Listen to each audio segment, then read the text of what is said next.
Hello and welcome back to my channel. For today's video, it will be a very spooky one.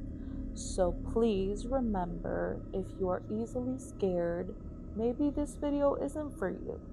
Just kidding. It's not going to be that scary, you guys. Like the last one was actually low-key very terrifying. So sorry if I scared you. But anyways, let's get right into it. And as always, before we start, grab your blankets. Today, mixing it up, it's a spooky blanket, sort of. And grab your drink. Today's drink is going to be from the Four Peaks Brewery Haunted Brewery Tour in the flavor Pumpkin Porter. Let's have a little taste, shall we? Got it. It's actually just water. We had already had this drink like last week or something, and it was actually very delicious. And if you are of age, I would highly recommend this beer. It's actually very delicious. Our first location is actually going to be none other than, you guessed it, the Four Peaks Brewery in Tempe, Arizona. This tour was actually so much fun. I ended up going with my friend from work, Jasmine. We first started off the tour by going into the little gift shop that's also a bar. We got ourselves a drink, and then we were led back to the area where all the hauntings will start. I love it.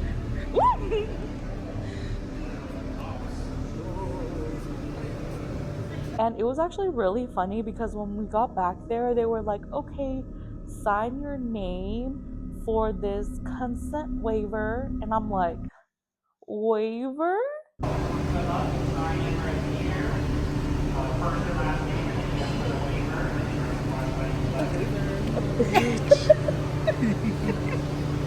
The vibe in there was so fun and slightly spooky, of course. It's a haunted tour.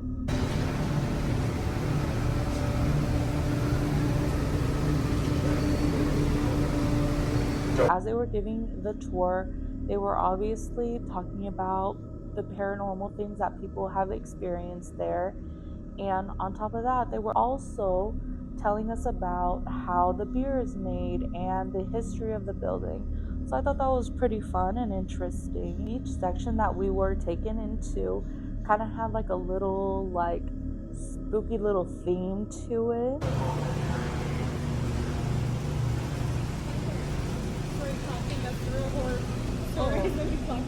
Now what the fuck is this? And if you weren't paying attention, you would low-key kind of spook yourself because there was a bunch of little like prop dolls everywhere, and girl, look at what.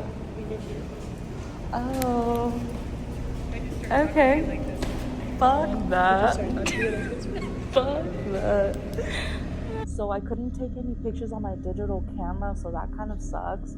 But I will say, as far as like spooky experiences, we did make it to one room. I don't remember what it's called, but it was red inside and there was like a fog machine in there. I'm not too sure. I didn't see a fog machine, but there was fog everywhere. And as they were explaining about kind of what they had seen in that room, man, I had the creepiest feeling that someone was standing right behind me. There was a girl behind me, but I just felt like there was something else behind me that wasn't a girl. But ultimately, I can't say that I caught any compelling evidence of anything paranormal aside from that feeling. The food is delicious. The tour is super fun. You get a drink and you get a free shirt, so it's definitely worth it.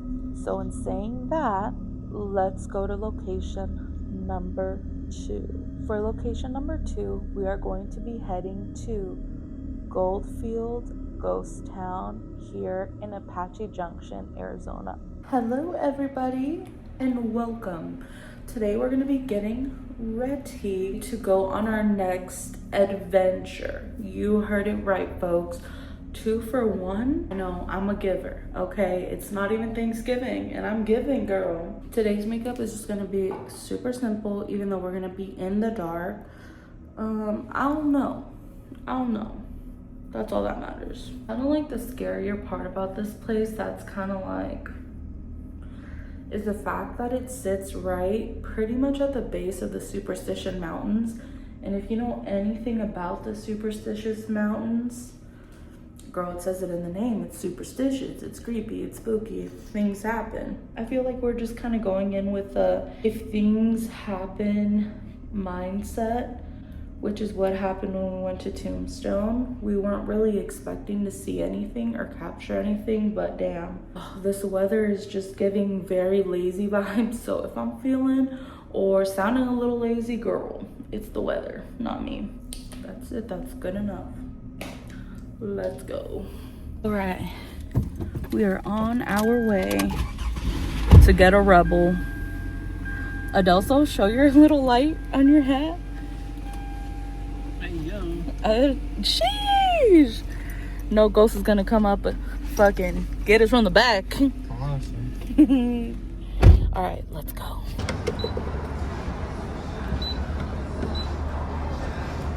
I forgot I had to gas up. Oh.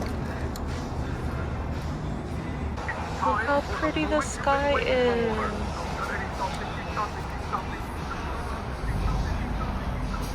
Absolutely gorgeous. Electric Berry Rebel.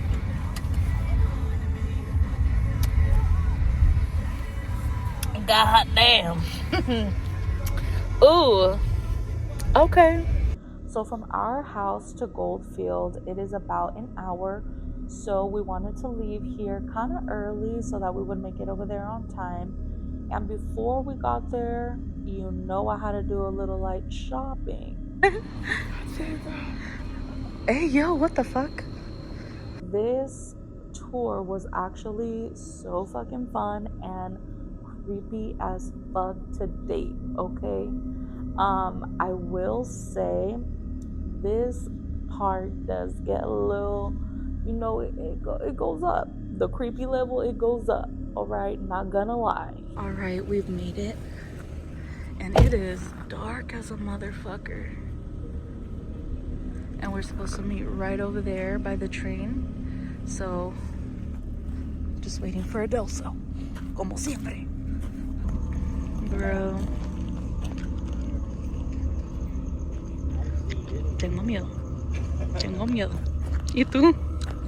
I think what caught my attention was the lightning in the background. So I started to film the lightning as our tour guide was telling us a story. It isn't until I went back and I saw the video, I saw a really cool orb. Most of these brave men never seen again. But of course, this cannot be said for all of them.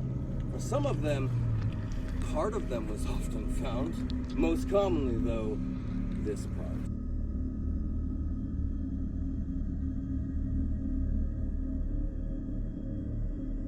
So obviously in the moment I didn't realize that I had caught these orbs, and when I was reviewing my footage I was like, oh, maybe it's just the light, like light pollution or something. Well, I have another clip of me filming this same exact area and there's nothing. Tried to prospect from that worshipped mountain that they would be met with a horrible fate, for they told them inside that mountain there resides a god, but not just any god. This is a vengeful god that guards the little. So we go on the rest of the tour and everything is just dark.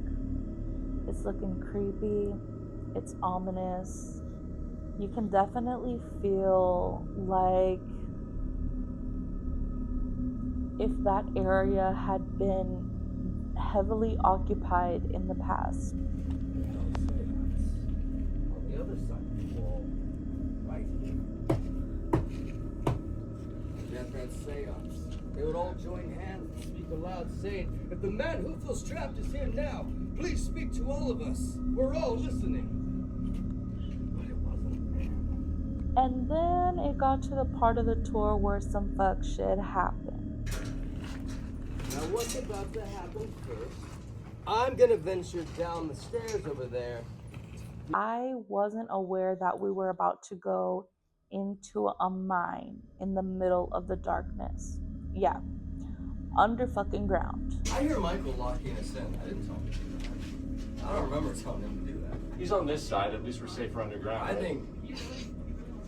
What's that, Riley? Said he's on this side, at least we're safer underground. Okay, that part is. He said that typically when people are around this garment that they found, specifically women, they'll feel nauseated, they'll feel their throat is hurting, or they'll feel like a certain part of their body feels like it's burning. That's kind of how I felt with my arm, like really uncomfortable. Like I'm like, damn, bitch, am I about to have a heart attack or something? Like, what the fuck? So that was kind of the vibe. So when he said that, I was honestly like kind of spooked out for a second. So I was like, okay, it's something else. Like already trying to make up an excuse. So I mean, I don't know. Again, it's not the most compelling evidence, but it's something that I experienced. But believe it or not, this is Danny. Hi, Danny.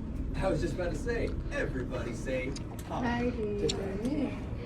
Danny says hi. And anyone that didn't say hi, Danny says, what's your problem? Now, admittedly, a lot of the time when I hold up this miner's garb and I give it a name, I'm admittedly met with a lot of laughter and smiles, and I don't blame anyone for that. From the outside, yeah, this does seem like nothing more than miner's garb from the 1950s, maybe early 1960s. But you see, that kind of explains the fact that it doesn't belong here in an 1890s mining town, which in turn makes perfect sense because none of us even know where this came from. One day, Danny was just found on the hook that I just went and retrieved him from. Now, at first, admittedly, I didn't think anything of that. It wasn't until I began to pay a little closer attention that I noticed something rather strange about Danny. I began to notice on some of the tours, the ones held down here in broad daylight, well, Danny would just be hanging on the hook as you'd expect him to be. But then on other tours, within the very same day, well, he might just be gone. And then the next tour, he would come back again. And I started to notice as I paid closer and closer attention, it seemed as if he was just sort of coming and going as he pleased. The thing is, though, this would also happen when no one else was down here. This would also happen when the mine was chained shut. So I finally decided to bring it to the attention of Michael. I asked Michael if he had noticed the same thing, to which he said that he had. Now after that, that's when shit really starts getting fucking wild, because tell me why they took us deeper into the mine and they decided it was time to shut off the lights. Of course, beneath the town of Goldfield, there are so many ghost stories that take place in here with us, just like the entire above ground. Oh my god, dude, I just wanted to get out of there. I'll be so honest, I really wanted to leave, and I was just thankful I had Adelsa with me. We were like holding on to each other, like, and there was a lot of people with us. There was about 20 other people there. So, I mean, you know, we all had each other, I guess. That's all I can really say. Cat ball, it only goes off if somebody moves it, rolls it, lifts it, anything like that. Now it's right here where the flame is. Oh, there you go. Good job, Michael. Michael's showing you how hard it is to set that off. So if it goes off, it ain't. So is there anyone down here that wants to make that toy on the ground light up? Also, if you want to try and speak to us, the man sitting with the illumination in his hand may actually be able to let us hear you. An electronic device. What is that? What? Why? I just was going to touch my shoulder. Who did? Back here. Nice. Oh, you're one of the ones that said they felt. Okay, right on. Are you touching somebody near the what? In another place. Oh my. In another place. I think something pulled on the little baby carrier. Really? Yeah. Maybe there's. Wait, maybe that's why it's crying. Maybe he does sense something. I don't know. He just stayed, so. Yeah. I will say, once we made it out of there, oh my god, I had the weirdest fucking sensation leaving the mine. I felt like the best way to describe it is if you've ever been on the Gravitron before, you know how like the gravity is like pushing you back? That is how I felt as I was leaving the mine. I felt like unsteady, like I felt dizzy. I felt like I couldn't get up and out of there. Kind of angry with myself for not being able to like kind of film that little area, but I was so desperate to get out. I don't even give a fuck. Finally, we made it to this area called the Bordello, and it's a house for the ladies of the evening.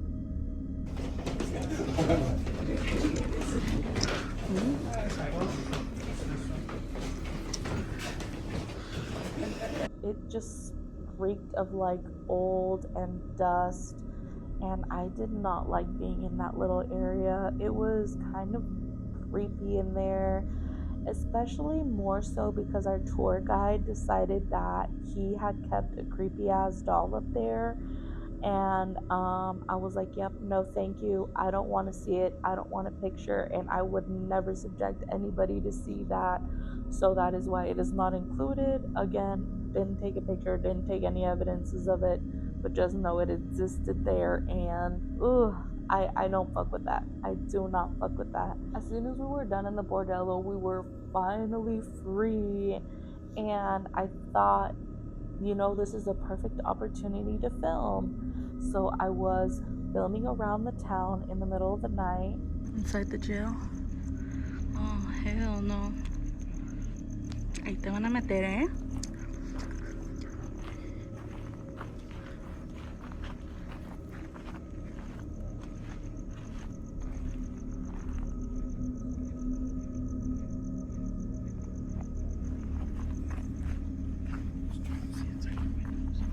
Me too. Fucking crazy, dog. Dude, I did not like it one bit.